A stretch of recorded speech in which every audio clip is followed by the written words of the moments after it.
أعمالنا من يهده الله فلا مضل له ومن يضلله فلا هادي له ونشهد أن لا إله إلا الله وحده لا شريك له সোমবার বিকালে আসলি তুমি কাগজে লেখা দিও কিন্তু দোকান বুঝাই দিচ্ছে তোমারে পিছনে লেখা দিও 20,000 টাকা কাজ গিয়া বাকি টাকা দিয়ে দিও। আচ্ছা আর ভাড়া দিব না أما بعد فأعوذ بالله من الشيطان الرجيم না না ভাড়ার কথা বলি بسم الله الرحمن الرحيم তো 2 মাস হয়ে গেল আমার ছেলেটা তাই না ছেলেটা إذا السماء انفطرت সাপ দিকে দেন وإذا الكواكب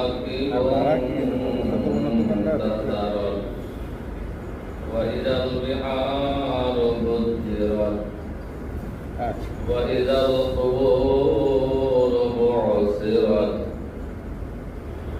علمت نفس ما قدمت وأخرت صدق الله العظيم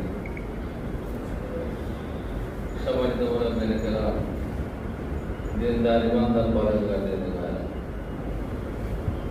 কোরআনুল কারীমের 82 নম্বর সূরা এর থেকে আপনাদের সামনে 6 আয়াত তেলাওয়াত করেছি 6টা আয়াত। এই আয়াতের মধ্যে আল্লাহ রাব্বুল আলামিন আমাদের দুনিয়ার জিন্দেগির শেষের অবস্থাটা আমাদেরকে বর্ণনা করেছেন।